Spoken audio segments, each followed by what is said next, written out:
नमस्कार, मैं डॉक्टर स्वाति मिश्रा आज एक नए वीडियो के साथ आई हूँ।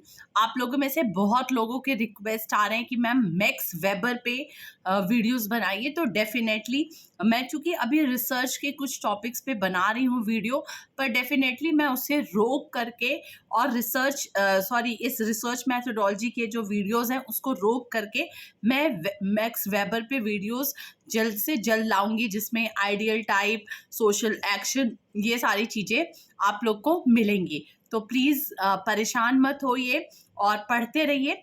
आज जो टॉपिक है वो है रिसर्च मेथोडोलॉजी के, जो लगातार मैं बता रही थी इधर कुछ, तो उसमें है व्हाट इज़ रिसर्च। देखिए, बड़ा बेसिक सा क्वेश्चन है और बहुत इम्पॉर्टेंट क्वेश्चन है। जो न्यू एजुकेशन पॉलिसी आ रहा है, कई स्टेट यूनिवर्सिटीज़ में लॉन्च हो गया है, कुछ सेंट्रल यूनिवर्सिटीज़ में अभी ये आना बाकी है। जैसे इवन मैं बनारस हिंदू यूनिवर्सिटी से हूँ, BHU से हूँ, तो BHU में भी अभी NEP, BHU या उसके एफिलेटेड कॉलेज में अभी NEP अंडर प्रोसेस है, यहाँ पर अभी लॉन्च नहीं हुआ है। मे बी कमिंग सेमेस्टर और कमिंग सेशन में इसे हम लोग फॉलो शुरू करेंगे इसका करना। तो रिसर्च को अब बहुत इंपॉर्टेंस दिया जा रहा है। इवन मैं एक वीडियो बनाना चाह रही हूँ कि new education policy and research, इसमें क्या है आपस में कनेक्शन। तो रिसर्च को बहुत ज़्यादा इंपॉर्टेंस दिया जा रहा है, इवन ग्रेजुएशन लेवल पे, पोस्ट ग्रेजुएशन लेवल पे। तो अब आपको रिसर्च करना ही करना है, प्रोजेक्ट्स करने ही करने हैं। प्रोजेक्ट्स भी एक टाइप का रिसर्च ही होता है, उसमें भी आप कुछ सर्च ही करने की कोशिश करते हैं। तो सबसे पहले आज हम समझते हैं कि व्हाट इज रिसर्च। एक्चुअली में रिसर्च है क्या, हम किसे बोलेंगे रिसर्च, शोध हम किसे बोलेंगे। तो यहाँ पर है कि simply seeks the answer of certain questions which have not been answered so far and the answers depend upon human efforts. इसमें यह कहा जा रहा है कि अगर हम रिसर्च का सिंपल मीनिंग समझे, तो रिसर्च क्या होता है कि उन प्रश्नों का उत्तर खोजना, उन क्वेश्चंस का आंसर खोजना जो कि अभी तक आंसर्ड नहीं किए गए हैं। ठीक है, कई लोग क्या करते हैं ना, मैक्सिमम टू मैक्सिमम जो रिसर्च स्कॉलर्स होते हैं या जो हम डिसर्टेशन करते हैं, तो जो रिसर्च स्कॉलर करते हैं, इसीलिए ना रिसर्च को आजकल बहुत ज़्यादा माना जा रहा है कि सही नहीं हो रहा है। क्यों? क्योंकि हम उन्हीं चीज़ का रिप्लाई देने की कोशिश करते हैं जो ऑलरेडी आंसर दे दिया जाता है। तो सबसे पहले आप अगर रिसर्च करने जा रहे हैं, तो आपको ये जानना होगा कि मुझे उन्हीं आंसर का रिप्लाई करना होगा जो अभी तक रिप्लाई नहीं किए गए हैं किसी और किसी के द्वारा। ठीक है, तो research simply means that answer the certain question which have not been answered yet. Okay, research answers only those question of which the answer are not available in literature, that is in human knowledge। ठीक है, मानव के ज्ञान में, human के knowledge में अगर किसी भी चीज का अभी तक आंसर नहीं दिया गया है, तो हमें उसी पर शोध करना है, हमें उसी पे रिसर्च करना है। ठीक है, ये मतलब होता है। ऐसा नहीं कि हमें नहीं पता है, मतलब ह्यूमन बींग्स को नहीं पता है तो किसी को नहीं पता, क्या मालूम किसी को पता। जैसे कुछ सेंस होते हैं जो एनिमल्स जल्दी पकड़ लेते हैं बट हम नहीं पकड़ पाते हैं। तो ऐसी चीज जो ह्यूमन नॉलेज से परे हो, उसका हम दोबारा से जब ज्ञान अर्जित करते हैं तो उसे हम रिसर्च कहते हैं। रिसर्च में हम प्लानिंग करते हैं। ठीक है, एक पहले योजना बनाएंगे, फिर उसका सिस्टमैटिक कलेक्शन करेंगे, फिर उसको बहुत सारे टूल्स के हेल्प से, बहुत सारी चीज़ों की मदद से हम उसका कलेक्शन करेंगे। देन उसके बाद एनालिसिस करेंगे, मतलब कि क्या हमारे डेटा कलेक्शन में चीज़ें निकली हैं, उसका बैठ के हम एनालिसिस करेंगे। And then interpretation of data, ये सारी चीज़ें रिसर्च में आती हैं। ठीक है, यहाँ मैंने बताया है कि जो टर्म रिसर्च है, RESEARCH, उसमें री का मतलब क्या है। री means again and again, bar bar bar bar. Search मतलब टू फाइंड आउट, किसी चीज को हम बार बार सर्च करें, किसी चीज की हम बार बार तलाश करें, वो क्या कहलाता है, वो कहलाता है रिसर्च। ओके, जैसे यहाँ पर बताया गया है कि पर्सन है, कोई भी व्यक्ति है, वो ऑब्जर्व करेगा, किसी भी चीज को देखेगा, अगेन एंड अगेन देखेगा, बार बार देखेगा किसी घटना को, किसी फिनोमेना को, और फिर उससे रिलेटेड कलेक्शन ऑफ डेटा करेगा, एनालिसिस ऑफ डेटा करेगा और बाद में कंक्लूजन तक पहुंचेगा। मतलब research means to observe any phenomena again and again, collect the data, analyze it, and on the basis of that particular data draw some conclusion. Okay, research मतलब यही होता है।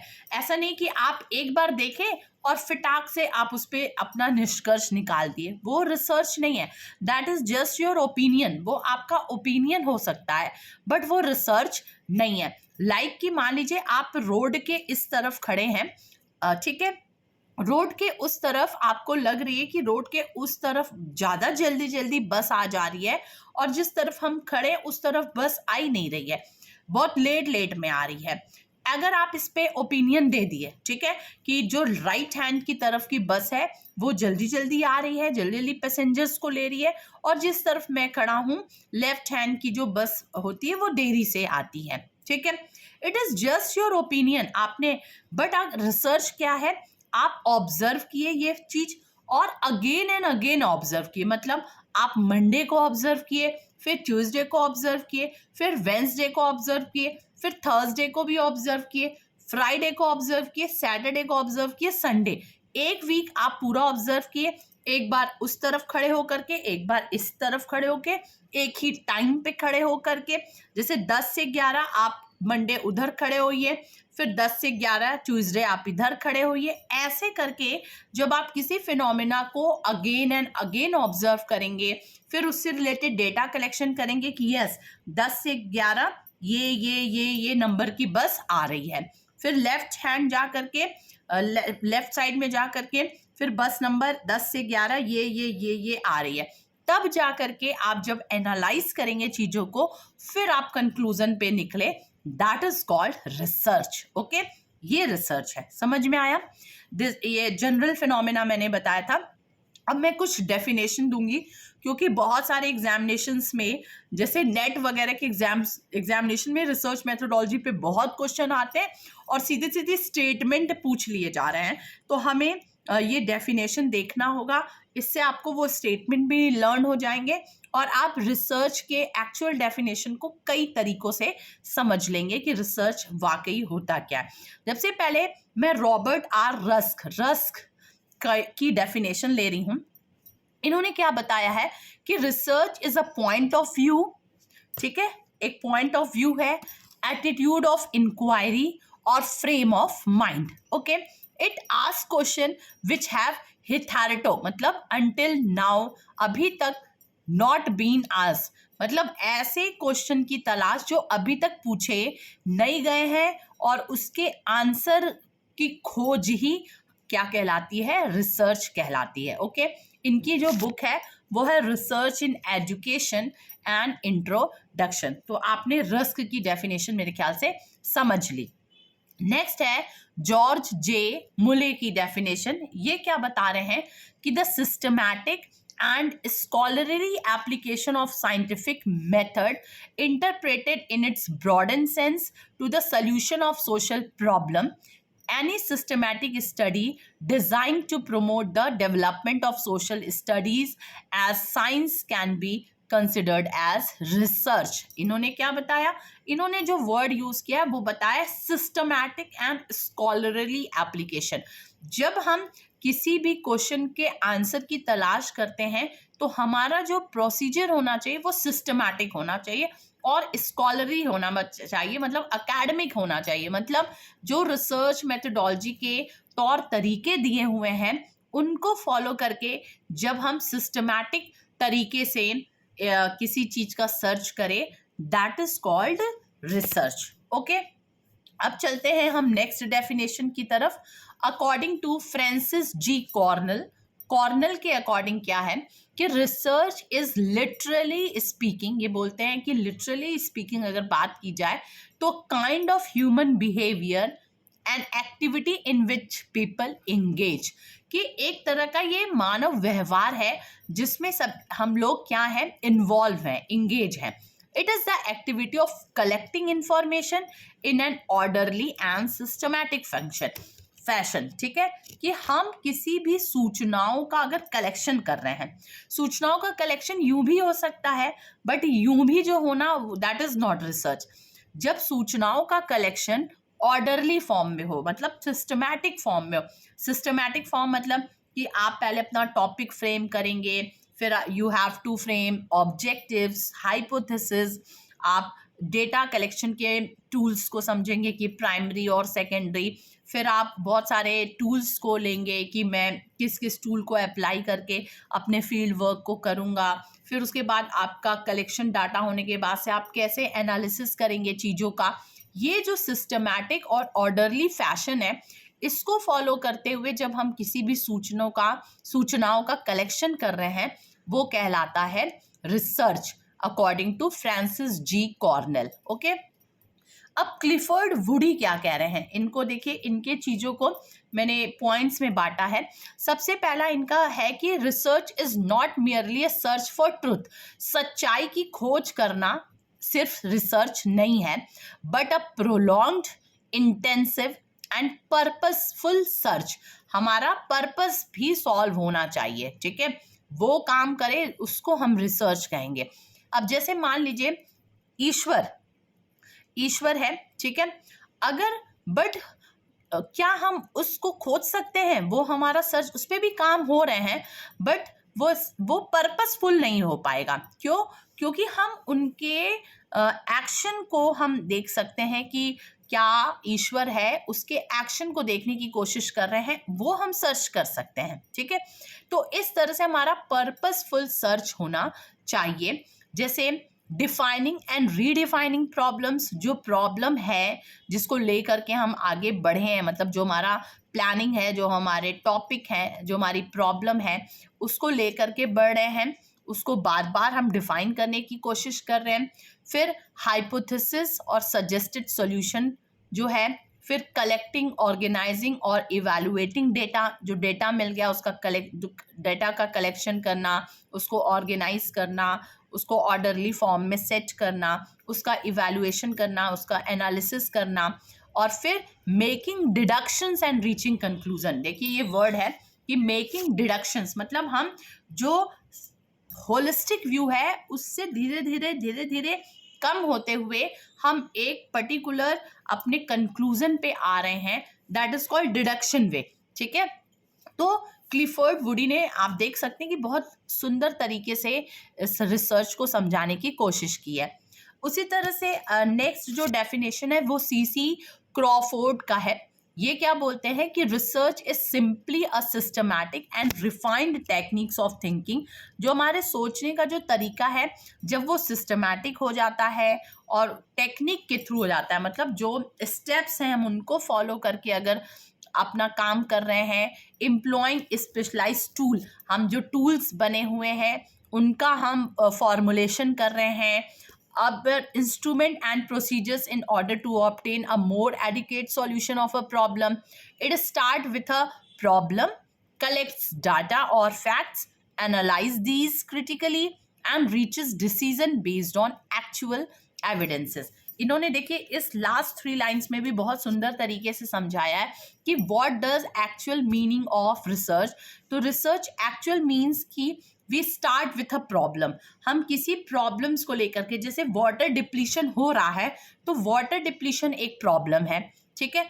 तो हम हमेशा एक प्रॉब्लम को लेकर के अपने रिसर्च का इनिशिएशन कर रहे हैं, फिर हम उससे रिलेटेड डेटा और फैक्ट कलेक्ट कर रहे हैं कि what are the reason behind this, या कितना डिप्लीट हुआ वाटर, क्या कारण है वाटर डिप्लीशन का।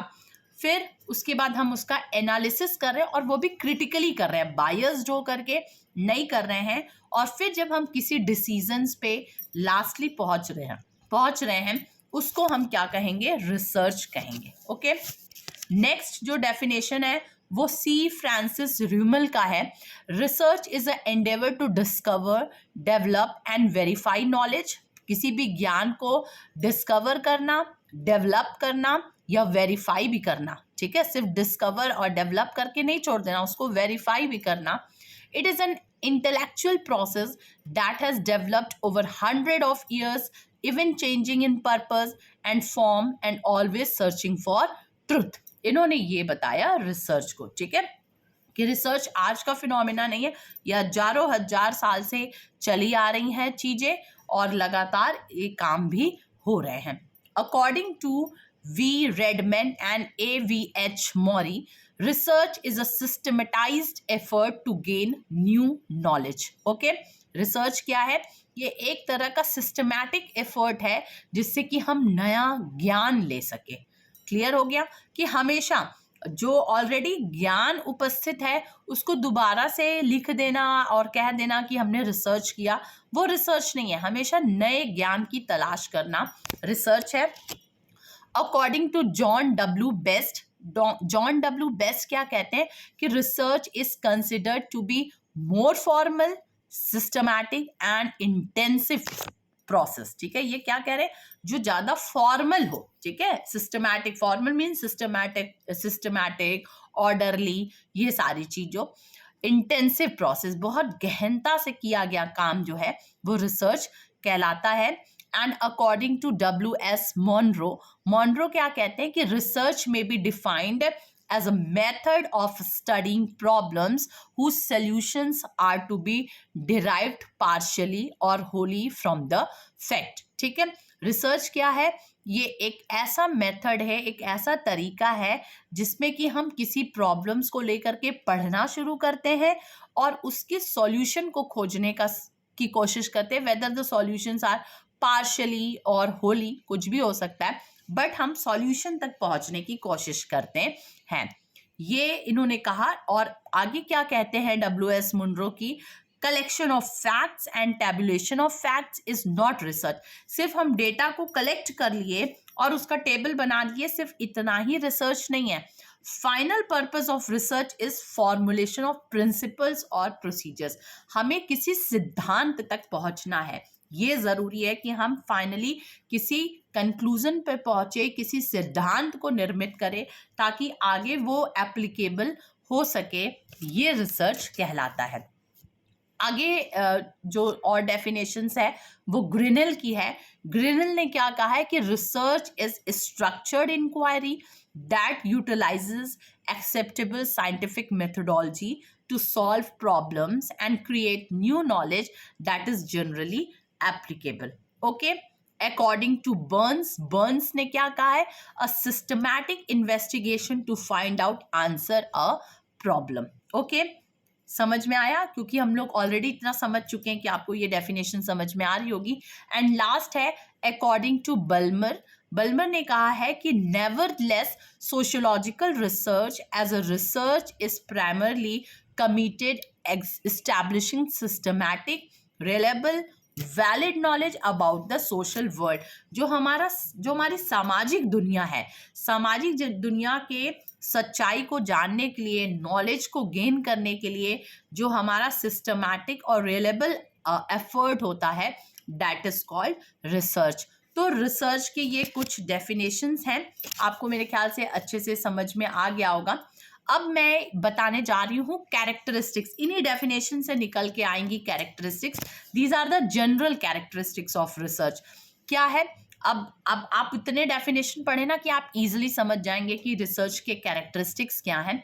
गैदर अ न्यू नॉलेज और डेटा फ्रॉम प्राइमरी और फर्स्ट हैंड सोर्स। आपको पता है कि रिसर्च मतलब क्या है? कि हम नॉलेज को गैदर करें, न्यू नॉलेज को, नॉट एग्जिस्टिंग नॉलेज को। With the help of these existing knowledge we have to gain a new knowledge. जो पहले से ज्ञान मौजूद है उनकी मदद लेकर के जब हम नए ज्ञान की खोज करेंगे, that is called research. Discovery of general principle, जो एक सामान्य सिद्धांत जब बनता है वो भी रिसर्च कहलाता है। Systematic and accurate investigation, you already know that कि it is a systematic and accurate investigation is called research. Use certain valid data gathering devices. ठीक है, जो भी डेटा के तरीके होते हैं या जो भी डिवाइसेस होते हैं उनका हेल्प लेकर के जब हम डेटा कलेक्शन करते हैं, that is a part of research. Logical and objective, research is always logical, तार्किक होना चाहिए, इलॉजिकल नहीं होना चाहिए। मतलब जो आप वेरिएबल्स ले रहे हैं और जो रिसर्च हो रहे हैं उसमें लॉजिक होने चाहिए। ठीक है, researchers gathered those data that support his hypothesis. जो हमने हाइपोथेसिस बनाया है, ठीक है, अभी हाइपोथेसिस पे भी आगे बात होगी, तो जो हाइपोथेसिस बनाया उससे रिलेटेड हमें डेटा को इकट्ठा करना है। हमारा हाइपोथेसिस कुछ और है, डेटा हम कुछ और इकट्ठा कर रहे हैं, ऑब्जेक्टिव हमारा कुछ है, तो वो रिसर्च नहीं होता है। सब एक दूसरे से कनेक्टेड होने चाहिए। Okay, researches eliminate personal feelings and preferences. इसमें जो खुद की फीलिंग्स है, जो खुद का जो इमोशंस है, वो हमारे रिसर्च में आना नहीं चाहिए। जैसे लाइक अगर मैं विमेन प्रॉब्लम्स पे अगर काम करने जा रही हूँ, तो खुद एज अ विमेन अगर मैं जो प्रॉब्लम फील करती हूँ वो मेरे स्टडी में नहीं आना चाहिए। मैं जितने रेस्पोंडेंट से लूंगी डेटा, वो सारी की चीज़ें उसमें आनी चाहिए। बायस्ड होकर स्टडी नहीं होना चाहिए। केयरफुली रिकॉर्डेड एंड रिपोर्टेड, बहुत ध्यान से हमें डेटा को रिकॉर्ड करना है, उसे रिपोर्ट करना है। And conclusion and generalisations are arrived carefully. Okay, इसी तरह से पीएम कुक ने भी कुछ कैरेक्टरिस्टिक्स बताए हैं रिसर्च की। जैसे पहला इन्होंने बताया है ऑनेस्ट एंड एग्जॉटिव प्रोसेस, ठीक है। Next, facts are studied with understanding. जो भी हम फैक्ट की स्टडी कर रहे हैं वो हम समझ के आधार पे करेंगे, यूं ही नहीं कर देंगे। Facts are discovered in the light of problem. जो भी हमारे प्रॉब्लम है उसी की दिशा में हमारा जो फैक्ट है, तथ्य है, वो इकट्ठा होना चाहिए। Findings are valid and verifiable, मतलब कि जो हमारी फाइंडिंग्स है हम उसे वेरीफाई भी कर सके, उसको दोबारा से रीचेक भी कर सके, ऐसा होना चाहिए। Research work should contribute new knowledge in that field. जिस भी फील्ड में, जिस भी क्षेत्र में आप शोध कर रहे हैं उसमें न्यू नॉलेज होना चाहिए। तो जब भी आप कोई रिसर्च प्रपोजल अगर बना रहे हैं तो आप देखिए कि क्या आपका रिसर्च प्रपोजल कुछ नया ला रहा है इस दुनिया के लिए, इस सामाजिक जगत के लिए। क्या कोई चीज नई आ रही है? अगर नहीं आ रही है तो ना करें। नहीं आ रही है, कुछ नया आप देने जा रहे हैं, तब आप कोई उस टॉपिक पे रिसर्च करें। ओके, और ये हमारे कुछ वो हैं सोर्सेज हैं जिसमें मैंने जहाँ से ये पूरे मैटर को बनाया है। तो मेरे ख्याल से आपको what is research and characteristics of research आपको अच्छे से समझ में आया होगा। अगले वीडियो में मैं काइंड्स ऑफ रिसर्च को लाऊंगी और साथ में मैक्स वेबर पे भी मैं वीडियोस लेके आऊंगी, क्योंकि बहुत लोगों ने मैक्स वेबर पे वीडियो मांग लिया है पर्सनली, मेल के थ्रू और कमेंट के थ्रू। तो ज़रूर मैं इस पे काम करना शुरू कर रही हूँ। Maybe within a week Weber का एक टॉपिक तो पक्का ही है आना। तो till then bye, take care, ध्यान रखिएगा, खुश रहिए, मस्त रहिए।